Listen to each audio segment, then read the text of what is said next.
Hey, we're Jackson Trades, and we are here at New Orleans Wizard World Comic Con with Justin of Crescent City Comics. What's up, y'all? So, what is it like working a con as a retailer? It's really cool.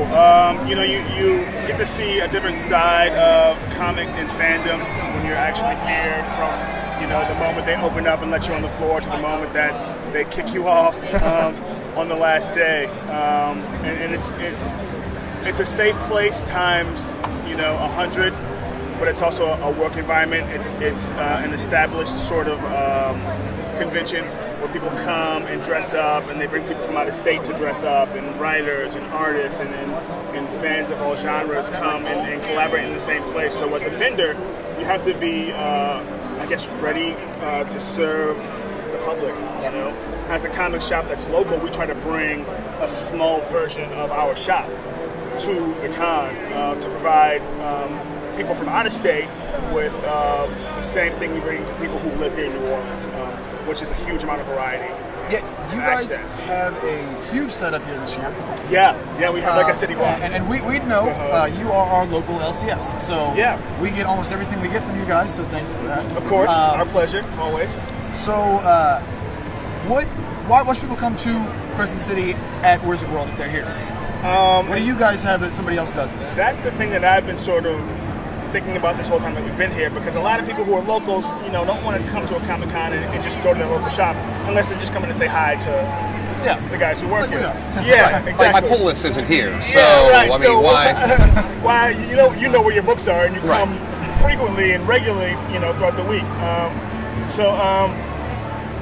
I was thinking that what we usually bring is all the stuff that you don't usually see at Comic Cons. You see a lot of merchandise, T-shirts, knickknacks, pops, novelties, pins, things like that. But you don't see the depth of comics unless you're looking at Silver Age. We brought our whole trade wall out here. We brought all of our Marvel selects. We brought some current issues. We brought a huge selection of all of the regular stuff, and we mixed that with great service. I can find you anything you need to have. And a lot of stuff from the Fred Street location with the games. A lot of games. We brought out a huge amount of games this year, which have been doing well. One thing that I noticed 4 years ago, nobody had model kits out here, so we started, we'll bring some model kits out here. Like the Gundams and things We like that? sell Gundams like crazy out here. Outstanding. And a guy gave me a hug today. He was like, "Can I just hug you right now?" Because I was talking to him about Gundams, and I was like, "Of course you can give me a hug." And then he rested his face in my neck, and I was like, "Watch the neck next time. Next time, watch the neck, buddy. Hugs are welcome. Watch that neck." There's a lot of cross fandom at events like this. You'll have people that are fans of this particular movie genre, but they have an interest in comics or an interest in anime or what have you. Yeah. And you guys are kind of bridging that gap that you're bringing in. We do. We bring just a ton of stuff, and that's another thing I was thinking about earlier today too.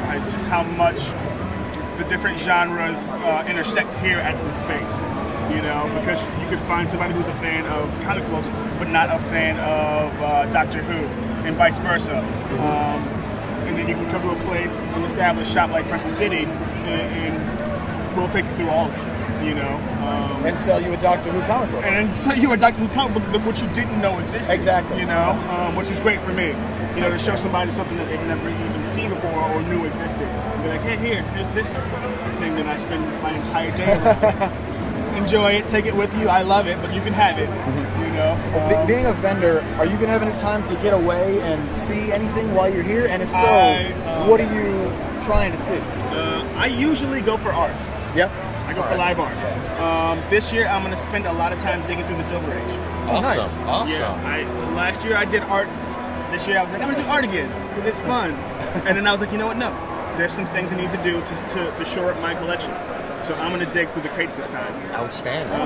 And then, my girlfriend likes knick-knack stuff. There's a booth with some mummified bats over there. So she's into that stuff. Why not? All the bits pop up sometimes. Yeah, and that was my whole point. There's a booth with mummified bats. So yeah, it's crazy. So what's the most strangest, most unique costume you've seen here so far this year? So far this year, I saw a whole army of Furbies walking down to get coffee. That was Furbies, okay. Yeah, it was a little unsettling. Yeah. I haven't had a chance to see many costumes just yet. I've just seen some of the regular stuff. Okay. Wonder Woman, Jedi's, Ghostbusters, Captain America. Be on the lookout for George Lucas. He's walking around I saw here. Lucas. You saw I did Lucas. see Lucas. He is here. Oh, Yeah, I knew it it. takes I you knew a it. minute to realize. You're like, oh, that's a guy. And you're like, wait a minute. He's a little taller than George, but he's really. He's very close. He's very close. Really, he fits the part. It looked great. Well, thank you so much for taking a couple minutes with us. Yeah. I really appreciate My it. pleasure, guys. Thank you. We appreciate it. Absolutely. Yeah. We'll be here all day. Awesome. Bye. Awesome. Absolutely. Thank Happy you. Con, y'all.